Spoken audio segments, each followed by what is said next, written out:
en vivo, dice. Permítame. No, quizás lo saqué. Venga a ver porque no sé si ya está. No, ya está. Ya. ¿Ya está? Que la paz del Señor sea con todos, hermanos. Pues vamos a iniciar el estudio bíblico de esta tarde. Estamos en el segundo libro de Samuel, capítulo 8, versículo 1 al 14. Vamos a ver. Muchos critican a David porque dicen que Dios lo ve de una manera diferente como nos vería a nosotros. Porque el problema es que la mayoría observa solo lo malo, ¿verdad? A la gente le ve lo malo, las situaciones malas. David era un guerrero, había matado a mucha gente y muchos todavía no asimilan eso y dicen, ¿cómo es posible que David sea conforme al corazón de Dios? Pero hoy vamos a ver algunas cositas que nos ayudan a entender por qué David es conforme al corazón de Dios. Nosotros somos semejantes a David, ¿no? Con actitudes malas, pero también con actitudes buenas, ¿no? Pero una de las grandes quizás virtudes de David es que dependía totalmente del Señor. Y a veces a nosotros se nos escapa eso, ¿no? Y enseñamos duramente, ¿no? A través de la palabra, muchas veces, que necesitamos depender del Señor, pero a veces estamos más dependiendo de nosotros mismos y no del Señor. En el estudio anterior vimos que Dios le promete un reino eterno a David. Y iba a ser a través de la familia de David, de su descendencia, de su casa. El último rey de la descendencia de David, Jesucristo, que va a ser el Rey de Reyes y Señor de Señores en el milenio y esta en la eternidad. Entonces vemos pues que es una promesa a David y David le responde, eres tú muy grande, Señor, pero confírmame si es cierto lo que estás diciendo. Y aún así, ¿no? David dice, ¿cómo es posible que Dios se fije en una persona como yo para darle semejante privilegio? ¿Cómo es posible que esto pueda suceder? Entonces, David le pedía a David, confírmame. He oído de tu boca, de tus labios, eso que estás diciendo acerca de mí, de mi familia. Ahora entonces, pero necesito que me lo vuelvas a repetir. ¿No? A veces no creemos, ¿verdad? A veces no creemos lo que Dios nos está diciendo y lo que Dios está diciendo. Bueno, Dios no nos puede mentir, no nos puede engañar. Y de labios de Dios, a través del profeta que estaba recibiendo David esta información. Ahora vamos a ver la victoria de David. Vamos a ver un pasaje quizás un poco corto, pero al leerlo simplemente así, podemos ver qué información podemos tener de aquí. Hoy vamos a ver algunas profecías a través de estos acontecimientos, de estos hechos que se dieron en este pasaje. Entonces tenemos promesas, tenemos profecías, tenemos cumplimiento de algunas cosas que el pueblo de Israel esperaba con ansias. Y si nosotros, pues como les decía, leemos simplemente así, no hay mucho que aprender aquí, pero sí hay mucho que aprender. Y una de las cosas que vamos a aprender es que David confiaba plenamente en Dios y que Dios era el que hacía todo, que él simplemente era un instrumento. Leamos el Salmo 44 antes de entrar al libro de Samuel, al segundo libro de Samuel, capítulo 8. Salmo 44, versículos 5 al 7.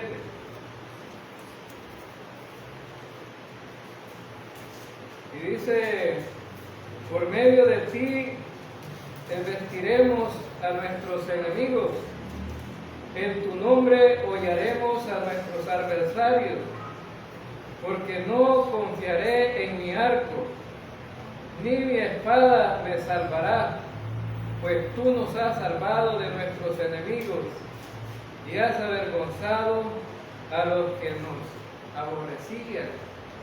Entonces vemos aquí en este salmo que plenamente David está diciendo, bueno, que las victorias de él no son de él, sino que son las victorias de Yahvé, de Jehová.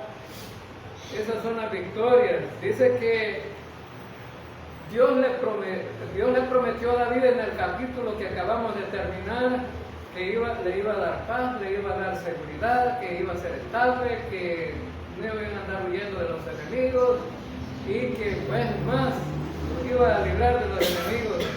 Y este salmo bien lo describe, ¿no? Dice: no confiaré en mi arco, ni en mi espada.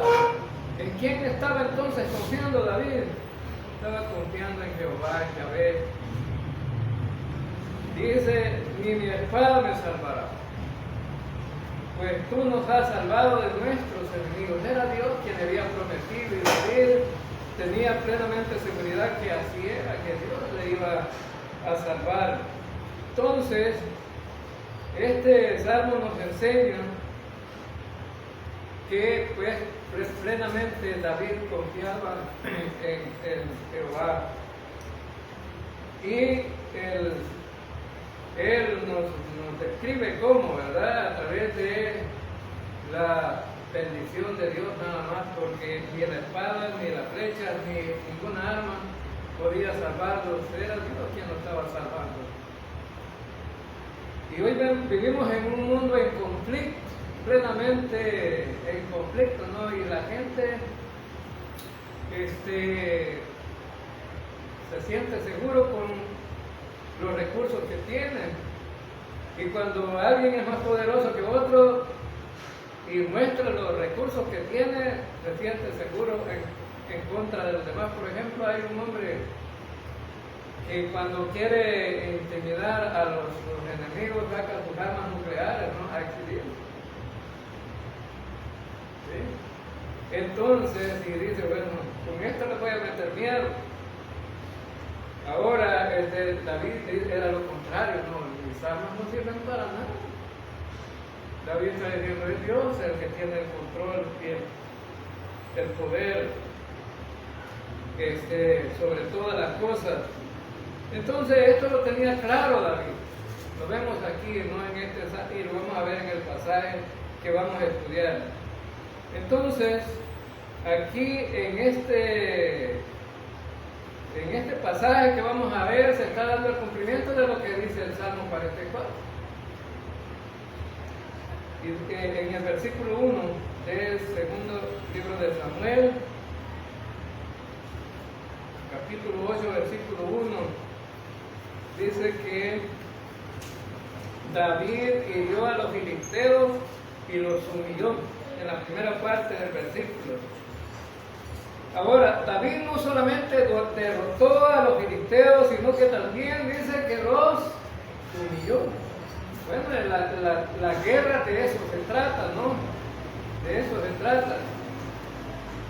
Humillar a los enemigos es una de las victorias. Cuando David venció a Goliat, ¿qué era lo que iba haciendo David cuando iba en la caminata que llevaban después con el ejército para donde vivían ellos? Llevaba una cabeza exhibiéndola, era su trofeo. Y de eso se tratan las guerras, de enseñar sus trofeos, ¿no? Y con eso pues humillar al enemigo. Ahora entonces, pero este versículo nos describe plenamente qué fue lo que hizo David con los filisteos, que eran los máximos enemigos de Israel. Si ustedes han venido poniendo cuidado cuando hemos estudiado pasajes que hablan de los filisteos, nos damos cuenta que los filisteos solo esperaban que los israelitas plantaran la cosecha. ¿Y qué hacían los filisteos? Llegaban y se llevaban la cosecha de Israel. Y Israel tenía que estar sacando un poquito de cosecha y esconderlo en las cuevas para poder tener recursos. Era una humillación, ¿no?, para Israel. Humillaba a Israel a cada momento. Y con Goliat, eso precisamente quisieron hacer, humillar al ejército de Saúl, ¿no? Pero David en esa ocasión mató al gigante y salieron vencidos. Ahora, pero, ¿saben cuántos tiempos tenían de ser enemigos?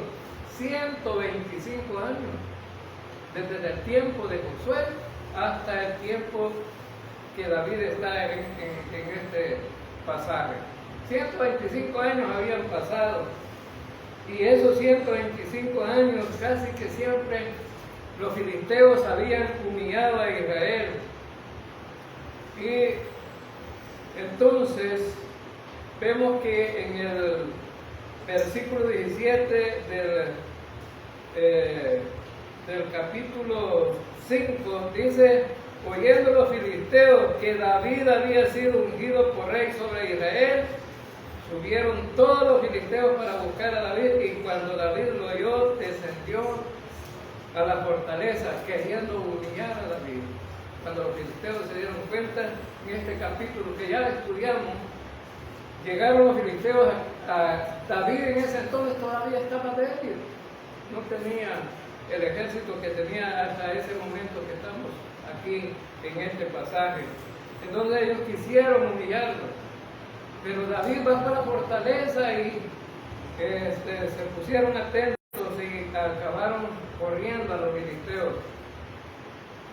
Entonces David en ese tiempo, aunque no tenía un gran ejército, pero lo venció.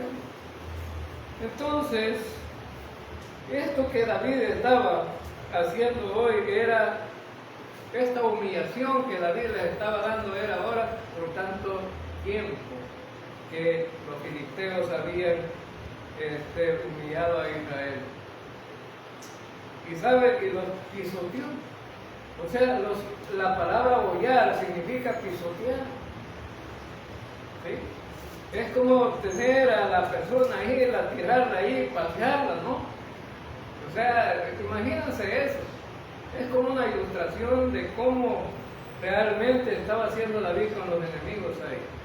Y por eso es que la gente que oye decir que David es conforme al corazón de Dios, no lo creen. ¿Cómo es posible que este hombre que esté haciendo eso con los enemigos no tiene un buen corazón? Pero recuerden que dentro de todo esto estaba la mano de Dios. ¿Quién es que dijo que le iba a dar paz a David? Dios. ¿Quién le iba a dar seguridad? Dios. ¿Quién dijo que lo iba a establecer? Dios. Y la única manera de poder establecerlos y darles la paz era venciendo a los enemigos. Venciendo a los enemigos. Ahora, entonces, eso fue lo que les prometió Dios, ¿no? En el pasaje que leímos, en el pasaje que vimos, que estudiamos en el capítulo anterior, y dice en el capítulo 7, lo voy a leer para tener memoria de lo que pasó o de lo que prometió Dios. Además yo, versículo 10 y 11, además yo fijaré lugar a mi pueblo Israel y lo plantaré para que habite en su lugar y nunca más sea removido. Miren lo que estaba prometiendo Dios. para que habite en su lugar y nunca sea removido. ¿Y cuál era el lugar? ¿Cuál era el lugar? Era toda la tierra prometida. Y específicamente la tribu de Judá, de donde depende David, Jerusalén.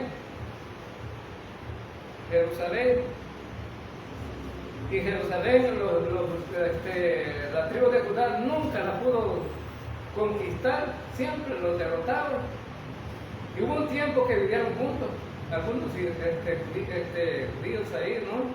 Con los enemigos, hicieron pactos. Y eso no estaba de acuerdo Dios. Entonces, y dice, ni los inicuos le aflijan más como al principio desde el día en que puse jueces sobre mi pueblo Israel. Recuerden el tiempo de los jueces, para acá Israel no lo había visto. Y a ti daré descanso de todos tus enemigos. Entonces la única manera de descansar era venciéndolos. Y asimismo Jehová hace saber que Él te hará casa. Entonces vemos aquí, ¿no? Entonces que era una promesa de Dios. Entonces todo estaba basado en una promesa de Dios. Y algo que se había comprometido Dios, a David no lo había comprometido en nada, no le puso ninguna condición, solamente le dice, yo haré esto por ti. Era como un pacto, pero donde David no estaba comprometido. Entonces, en ese momento que David llega a ser rey, hasta ese entonces no habían visto Israel, en Canaán había sido humillado de diversas maneras, ¿no? Y entonces Dios está afirmando su promesa que había hecho a David, que esa tierra sería de ellos. ¿Tiene la tierra hoy Israel, esa tierra? No la tiene todavía. Porque pasaron muchas cosas en las cuales Dios decidió mejor esparcir a las 10 tribus de Israel por todo el mundo, para que un día sean llamados y ponerlos en disciplina. La disciplina empezó ahí. Israel vive feliz en los países del mundo, ¿no? Hacen sus capitales con su dinero, ponen tiendas, ellos son ricos donde quiera que van. Pero un día van a ser llamados para disciplinarlos en la tribulación. Y es una disciplina para Israel. Entonces, Dios está reafirmando la promesa aquí en este pasaje para que Israel tenga toda la tierra. Entonces, ¿qué aprendemos aquí, hasta aquí, esto que hemos visto? Que Dios cumple sus promesas. Amén, hermanos. Dios cumple sus promesas. Entonces, Dios había prometido a Israel todo esto, y Israel había sufrido tremendamente durante muchos años en sufrimiento, pero un día dice Dios, pues van a terminar todas esas cosas. Y en el tiempo de David hubo paz. En el tiempo de David, Israel descansó. O sea que Dios cumplió la promesa y no siguió descansando por desobedientes. Entonces, los estableceré y tendrán paz, les dice. Ahora, usted me puede decir, hermanos, ¿y nosotros qué nos ayuda eso? Si eso es para Israel, pues nos ayuda en mucho a aprender a confiar igual que David. Porque muchos de nosotros somos incrédulos. Muchos de nosotros no creemos muchas veces en las promesas de Dios. Y a veces cuando estamos en sufrimiento, decimos, ¿cómo es que Dios dice que no vamos a sufrir, pero estamos sufriendo? Bueno, Dios no ha dicho que no vamos a sufrir. Jesucristo mismo dijo en Juan 16:33, En el mundo tendréis aflicción, pero confiad, yo he vencido al mundo. Jesucristo dice que vamos a tener aflicciones, ¿no? Pablo escribe en la carta a los Romanos, capítulo 8, versículo 18, y dice, pues tengo por cierto que las aflicciones del tiempo presente no son comparables con la gloria venidera que en nosotros ha de manifestarse. Pablo estaba escribiendo que tenemos que tener aflicciones aquí en el tiempo presente. Pero que estas aflicciones, por duras que nosotros las veamos, cuando tenemos un problema, cuando tenemos una enfermedad, cuando tenemos grandes dificultades familiares y económicas y de diferentes maneras, decimos, pastor, ¿y qué hago? Y nos sentimos que al final de todo ha llegado, vemos callejones sin salida, vemos abismos que no sabemos cómo salir. Pero dice Pablo, dando consuelo a los creyentes, estas aflicciones del tiempo presente no son comparables con la gloria venidera, hermanos, cuando nuestro cuerpo mortal sea transformado, glorificado. Adiós problemas, dificultades, adiós todo, se fue. Y eso nos debe llenar de esperanza, ¿no? Debe llenar de motivaciones, porque sabemos que esto va a pasar un día, va a pasar. Ahora, entonces, lo que estamos pasando ahora, dice Pablo, no es comparable con lo que está por venir. Lo que viene es extraordinario y es sobrenatural. Lo que viene es sobrenatural. Un cuerpo transformado que no se va a enfermar, que no va a llorar por los problemas que se presentan en la vida, no va a tener dolores.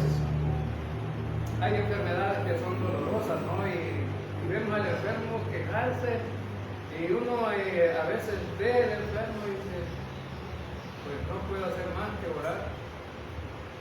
Si las pastillas que les prescribió el médico no pueden hacer nada, solamente Dios. Solamente Dios. Entonces, vemos ahí en el versículo 1 también, parte 2, dice, y tomó David también a Matecama, que era una ciudad, y esta ciudad tenía este nombre que significa brida de la ciudad madre. Brida de la ciudad madre. Entonces esta ciudad era muy estratégica para los filisteos. Recuerden ustedes que había un grupo de hombres en Canaán que se llamaban los gatitas, pues precisamente de esa ciudad, y de allí era donde apareció el gigante Goliat, pues. Entonces, esta gente, David tomó esta ciudad y en primer libro de Crónicas, capítulo 18, versículo 1, dice, después de estas cosas, es un pasaje paralelo al pasaje que estamos leyendo, después de estas cosas aconteció que David derrotó a los filisteos y los humilló, y tomó a Gat y sus villas de manos de los filisteos. Muy claro aquí este versículo, ¿no? Capítulo 18, versículo 1. Entonces tomó esa ciudad. David entonces empezó a tener victoria sobre los enemigos, y aquí en este caso sobre los filisteos. Entonces vemos que la primera conquista fue los filisteos. Pero veamos el versículo 2. Versículo 2. Vamos a ver que ahora David va a conquistar a los moabitas. En el versículo 2 dice, derrotó también a los de Moab y los midió con cordel haciéndolos tender por tierra, y midió los cordeles para hacerlos morir, y un cordel entero para preservarles la vida. Y fueron los moabitas siervos de David y pagaron tributos. Entonces, lo primero que vemos ahí que dice que también hirió a los de Moab. Ahora, Moab antes era un aliado de David. Y recuerden ustedes que cuando David andaba huyendo de Saúl, ¿a dónde fue a dejar a su padre y a su madre? Allí, donde los moabitas, allí lo fue a dejar, porque eran parientes, eran familia. Ahora entonces, pero ahora nos podemos preguntar, entonces si eran familia, ¿por qué ahora entonces los va a conquistar, los va a atacar y los va a vencer? ¿Y por qué los va a matar? Bueno, hay algunas cosas, ¿no?, importantes que aprender de esto. Entonces, algunos teólogos dicen que los judíos mataron, bueno, que estos mataron a los padres de David. No hay un pasaje que lo diga, pero son especulaciones, ¿no? Y no podemos juzgar nosotros en cuanto a eso, porque si no está escrito, no podemos decir que así fue. Pero algunos dicen, no, es que ellos mataron a los padres de David. Entonces, vemos aquí que David tenía algunas razones muy importantes, ¿no?, para poder matar a una parte de esta gente. Y vemos ahí que los moabitas eran descendientes de Lot y representaban una amenaza para Israel. Recuerden quién era Lot. ¿De dónde venía Lot? De Ur de los Caldeos. Era el sobrino de Abraham, ¿verdad? Ahora, Lot venía peleando con Abraham por la tierra, ¿no? Y Lot se fue en dirección de Sodoma y Gomorra. Y se fue poniendo su campamento hasta que llegó y se quedó ahí. ¿Era creyente Lot, hermano? ¿Era creyente Lot? Sí, era creyente. Dice en Hebreos 11 que Lot era creyente. Dice que todos los días era afligido de Lot con la conducta de los de Sodoma y Gomorra. Todos los días, dice este es justo. La palabra justo significa que había sido justificado, ¿no? Ahora, pero, ¿qué pasó con Lot? ¿Qué pasó con Lot? Llegaron los ángeles del Señor y les dijo, sálganse de aquí, porque Dios va a destruir esta ciudad. Sal con tu familia. Y allí en Sodoma, Lot tuvo algunas actitudes positivas en favor de los ángeles. Y sabe, entonces, vemos que cuando Lot salió, ¿qué pasó con Lot y sus hijas? Una vez los emborracharon y una de las hijas tuvo hijos con Lot. Entonces significa que esos descendientes de Lot no eran creyentes. No eran creyentes. Y esos son los dichosos moabitas. Esos son, y dice que en Números capítulo 25, del 1 al 3, dice, moraba Israel en Sitín. Ya vamos a ver qué es lo que pasó con este pueblo.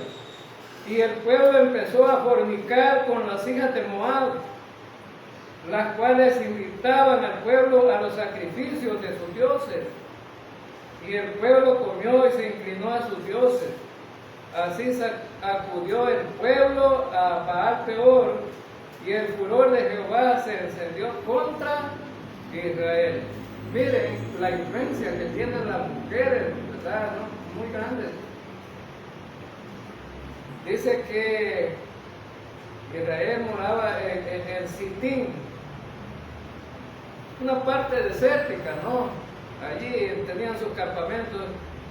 Y dice que el pueblo empezó a fornicar con las hijas de Moab. ¿Y por qué Dios no estaba de acuerdo? Si eran familias y los judíos se casaban entre familias, porque estos no eran creyentes. Ese era el problema. Estos tenían su propia religión y su propia adoración. Ellos adoraban a Baal. ¿Y qué pasó con la gente de Israel? Los arrastraron y los llevaron hasta la adoración falsa, ¿no? Ahora, hermanos, por eso es que hay un dicho que dice que es mejor estar solo que mal acompañado. Y siempre hemos predicado aquí que las hermanas jóvenes tengan cuidado con quién se van a casar, porque muchas hermanas se han casado con inconversos y han fracasado, y algunos hermanos se han casado con inconversas y fracasan. Y no es garantía también que aún los que sean creyentes tengan problemas y dificultades, pero Pablo aconsejaba en la segunda carta a los Corintios, porque no solamente se trata de un casamiento de personas, sino más bien se trata de la vida, de lo que creen. Porque en 2 Corintios 6, 14 dice: no os unáis en yugo desigual con los incrédulos, porque los incrédulos tienen fuerza para arrastrar a los creyentes. A muchos creyentes dicen: no, cuando estemos allí casados yo lo voy a evangelizar y lo voy a hacer. Es raro que sea así. Aquí venían muchas jovencitas, como 4 me acuerdo yo, que se fueron y no volvieron. Se casaron con inconversos. Ahora, entonces, ¿qué tiene en común la justicia con la injusticia? No hay nada en común.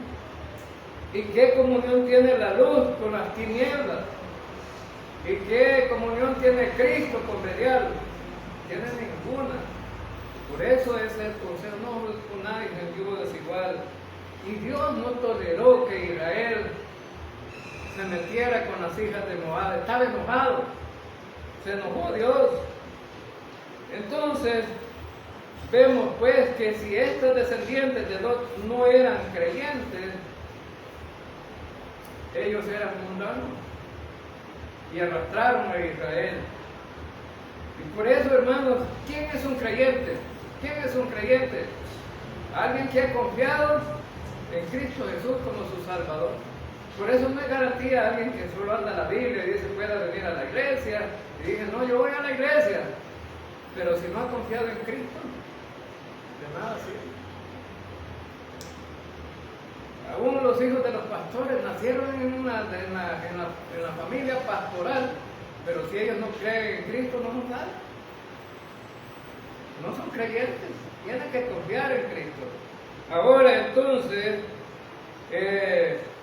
todo aquel que cree en Cristo es un creyente, pero todo aquel que no ha confiado en Cristo no es un creyente. Entonces vamos a ver ahora en el versículo Dios nos está diciendo que el final de los moabitas era el cumplimiento de la profecía hecha por Balaam. ¿Recuerdan de Balaam? Balaam le dijo a Balaam: vas a profetizar en contra de Israel, porque yo quiero vencer a eran enemigos de Israel, ¿no? Y Balaam era profeta de Dios. Era profeta de Dios.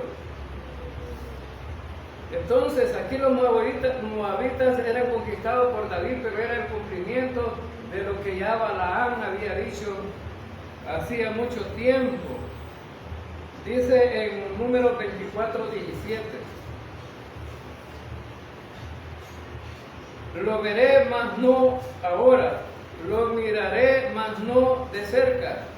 Saldrá estrella de Jacob y se levantará cetro de Israel, y herirá las sienes de Moab. Ahora, aquí estaban hiriendo las sienes de Moab. Entonces, ¿y a dónde están las sienes, hermano? ¿Sabe usted dónde están las sienes? Usted me puede decir, pero no es la ciénaga donde se hunde la gente, no en el lodo. No, la cabeza. Entonces, Moab estaba siendo pisoteado en la cabeza, igual que la serpiente fue pisoteada en la cabeza, ¿no? Ahora, entonces, allí en Números estaba cumpliendo lo que le estaba pasando a los moabitas ahí. Entonces, pero ¿qué pasó con el profeta Balaam? En lugar de profetizar en contra de Israel, lo bendijo. Dios le dijo, tenés que bendecirlo. Y Balaam estaba enojado, ¿no? Entonces, Balaam profetizó que de Israel se levantaría un Mesías, un rey que heriría las sienes de Moab, y ese era David. Este era el rey David. ¿Y cómo lo hizo? ¿Cómo lo hizo? Veamos el versículo 2 de la segunda parte. Midió con 2 cordeles para muerte y un cordero entero para vida. Miren, tuvo que escoger entre la gente. Medían a la gente, no le costaban las medidas con un cordero. El que era medido con un cordero quedaba vivo, y el que medía con 2 cordeles se moría. Es decir, los de 2 cordeles eran más largos y eran más grandes, y los más pequeños quedaban vivos y los más grandes se morían. Entonces, de esa manera, ¿no?, es que David los escogió y quedaron vivos una parte de los moabitas. Entonces, la pregunta es, entonces, ¿qué hizo con los que no mató? Bueno, ellos los dejó vivos, pero los hizo pagar tributo. La palabra tributo significa impuesto. Los hizo pagar impuestos para sostener su gobierno. Estos moabitas tenían que pagar impuestos, porque por estar, y quedaron como siervos, ¿no? Como siervos. Ahora, entonces, vamos a ver el versículo 3. Asimismo derrotó David a Adad-Ezer, hijo de Rehob, rey de Soba, al ir a recuperar su territorio al río Éufrates. Soba es una área ubicada exactamente al norte de Damasco, en la actual Siria. David lo atacó mientras este rey iba a recuperar territorio al río Éufrates. Y entonces, ¿por qué, hermanos? ¿Por qué? Porque este territorio, ¿de quién era? ¿De quién era este territorio? Era de Israel. ¿A quién se lo había prometido Dios? A Abraham. ¿Cómo le dijo Dios que iba a ser el territorio que le iba a dar a él, a Abraham? Del río, desde el río de Egipto hasta el Éufrates, hasta allá. Entonces, la tierra prometida para los israelitas es muy grande. Hay muchas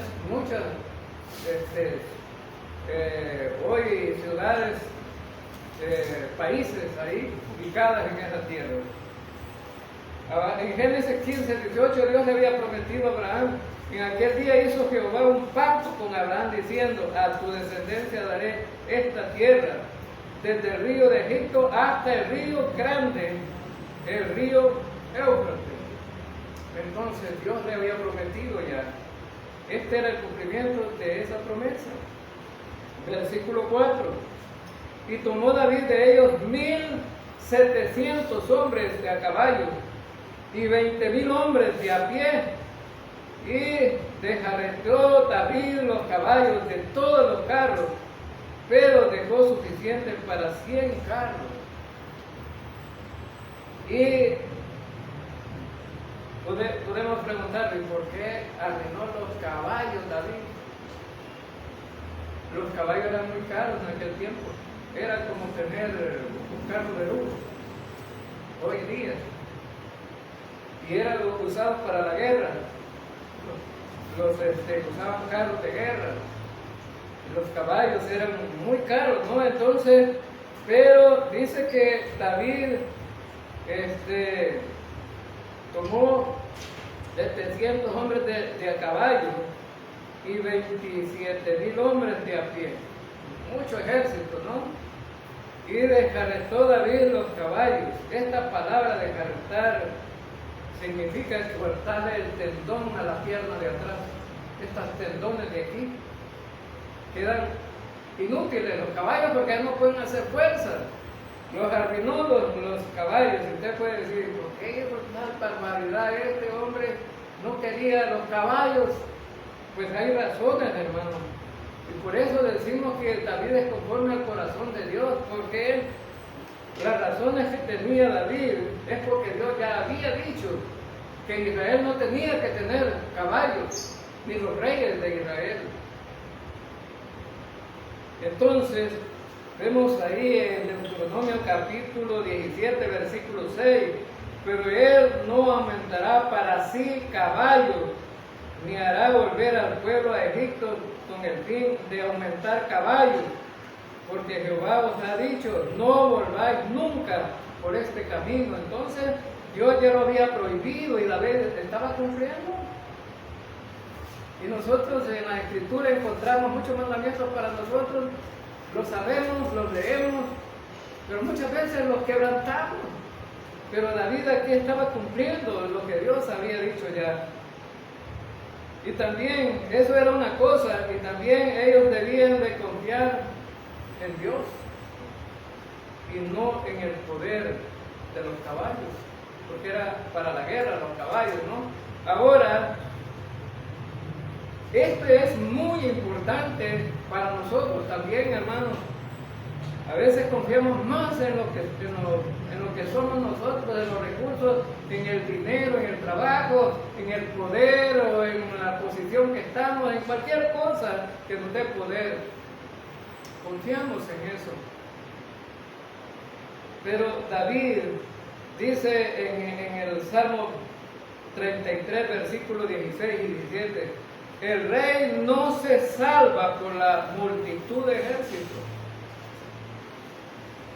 ni escapa el valiente por la mucha fuerza. Vano para salvarse es el caballo. ¿Por qué menciona que el caballo podía servir para salvarse? Porque era un instrumento de guerra. La grandeza de su fuerza a nadie podrá librar.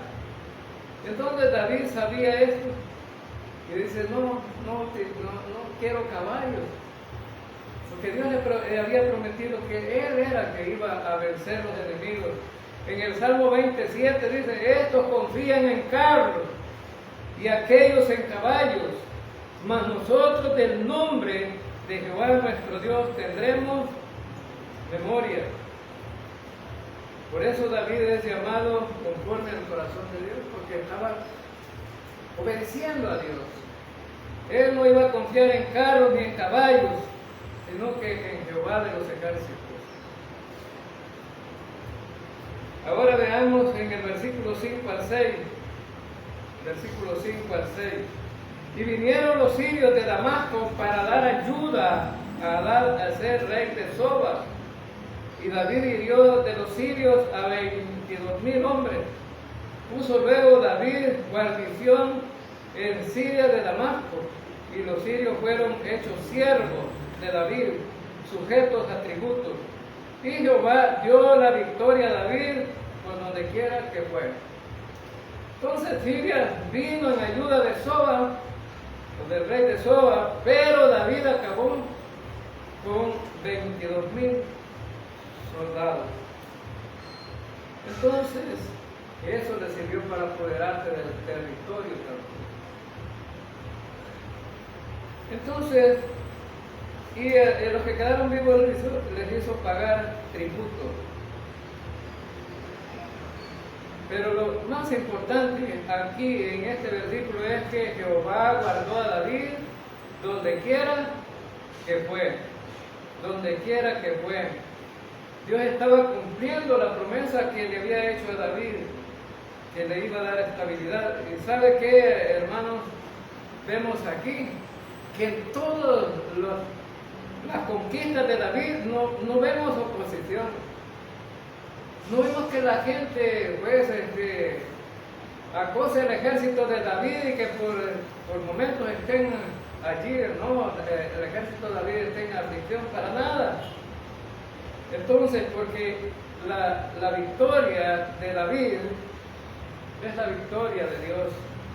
Entonces, por eso David ganó con facilidad. Fíjense que con facilidad vemos aquí que no hay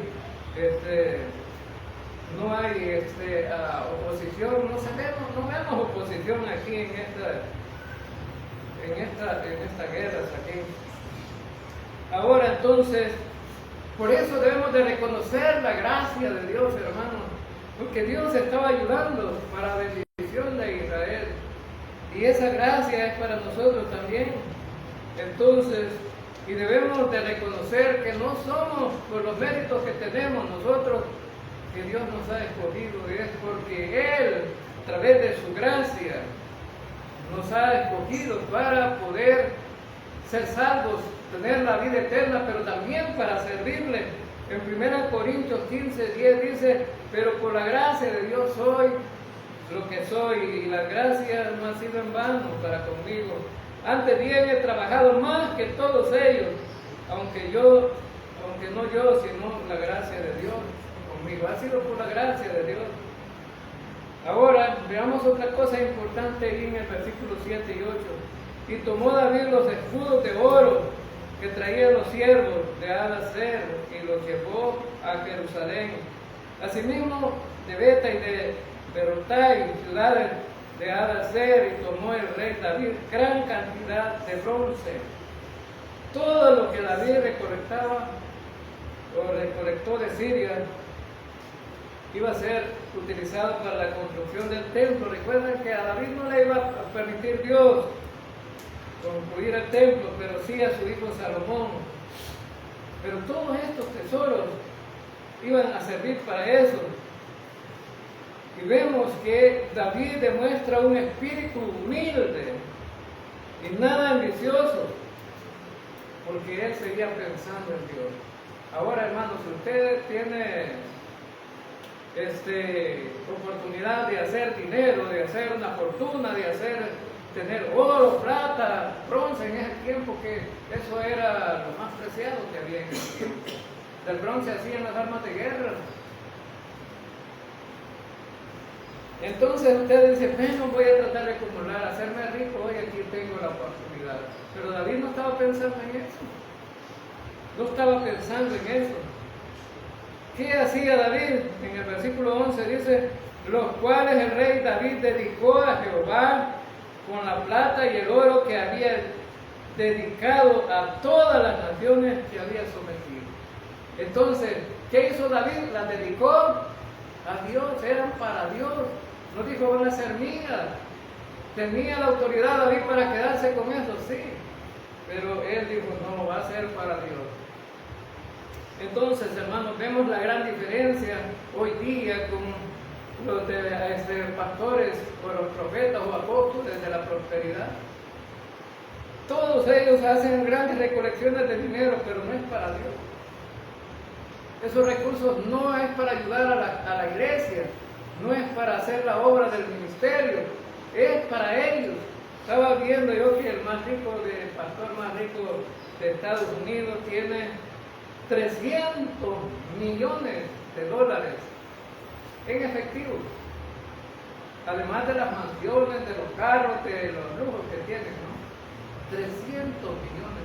Con 300 millones, hermanos, se puede hacer una gran obra para el ministerio. Pero no es así, ese dinero no es para Dios. Versículos 9 al 12. Entonces, oyendo Toi, rey de Amán, que David había derrotado a todo el ejército de Hadaser, envió Toi a Joram, su su hijo al rey David para saludarle pacíficamente y para bendecirle, porque había peleado con Adán-Aser y lo había vencido, porque Toi era enemigo de Aser, y Joram llevaba en su mano utensilios de plata, de oro y de bronce, los cuales el rey David dedicó a Jehová con la plata y el oro que había dedicado de todas las naciones que había sometido, de los sirios, de los moabitas, de los amonitas, de los filisteos, de los amalecitas y del botín de Adán-Aser, hijo de Rehob y rey de Soba. Entonces vemos aquí que todos los tesoros David lo estaba dedicando al Señor. El rey de Amad era un enemigo del rey de Soba, y por eso envió a felicitar a David, porque quería amistad con él. Y es bueno tener amistad, ¿no? Pero vemos que esta amistad perduró hasta Salomón. Tenía buenas relaciones con este hombre. Veamos entonces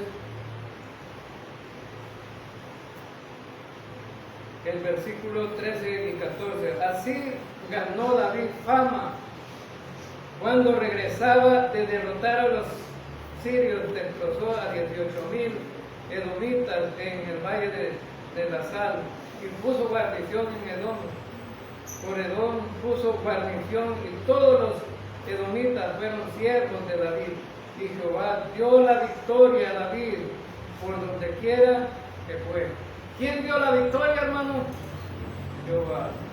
Entonces aquí vemos la clave de todo, ¿no? Y nosotros, si queremos tener victorias, hermanos, dependen de Él, no de nosotros, ni de los recursos que podamos tener, dependen de Él. Entonces, David era popular, tenía fama, pero la fama no era, aunque él con su ejército había conquistado, pero dice aquí que fue Dios quien lo hizo. Entonces, hermanos, es Dios quien lo hace todo, y en Él debemos de confiar, y a Él debemos de seguir, y debemos de depositar toda nuestra confianza en Él. Vamos a quedarnos aquí y vamos a orar. Señor Dios Todopoderoso,